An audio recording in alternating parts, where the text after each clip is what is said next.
Hey everybody, it's been 7 years since I rebuilt my trash can trauma, and I wanted to post an update, let you know how it's been holding up, as well as share a few things that I've learned. So let's go!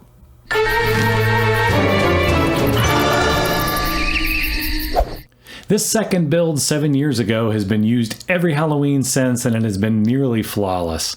Looking back now, I recognize two things that are good to know if you plan to build one of these for yourself, and here they are. When I first opened up the trash can a few days ago just before Halloween, everything seemed in order with the exception of the arm. The weight of the arm caused a bit of a sag, and the fingers on the hand were hitting the front of the trash can as the arm moved forward. This is the same issue I had during the initial build, and I ended up putting a vertical board between the frame and the arm assembly to remove the sag. If you're unsure what I'm talking about, this is shown in my original video linked below at the 20-minute 13-second mark. So a quick fix this year was to slide a couple of pieces of folded up cardboard underneath the vertical board to take out the slack in the arm. This gave the arm enough clearance so the arm could move freely. This worked fine and it probably would have held up, but thinking the cardboard would continue to compress over time, I didn't want to have any problems during Halloween, so I replaced the cardboard with a wood shim.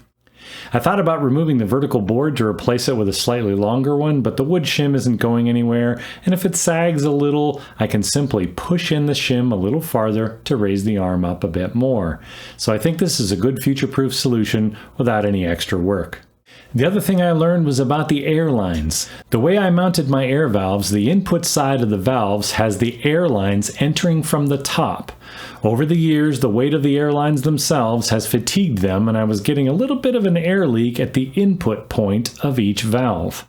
Now, I probably could have just cut off a ½ an inch of each air line to get a fresh connection into each valve, and it probably would have been good for another 7 years. But I thought the use of an elbow would be a more appropriate permanent fix. I also thought of changing the orientation of the air valves, but this elbow fix was just too quick and easy to question it any further. You can see here the difference between the way the airlines used to run and the way they are run now using the 90-degree elbows. The air leaks are gone, problem solved.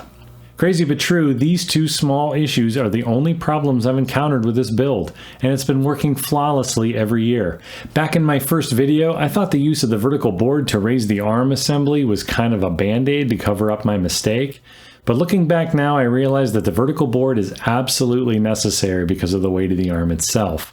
If the arm were to only have been mounted to the side of the trash can as I originally intended, the plastic alone would not support the weight of the arm long term, and it would have sagged, requiring the vertical board anyway. So with the board handling the weight of the arm and providing a nice place to use a shim to adjust the height of the arm, everything works great, and I guess everything is as it was meant to be.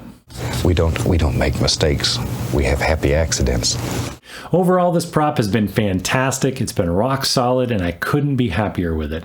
Now, as I mentioned in my previous video, this is certainly not the cheapest way to build a trash can trauma, but after 7 years of nearly flawless operation, I can definitely say it is a very good way to build one.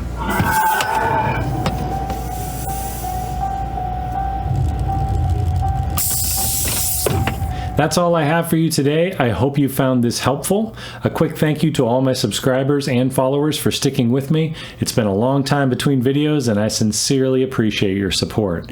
Thanks so much for watching. See you soon, and as always, happy Halloween.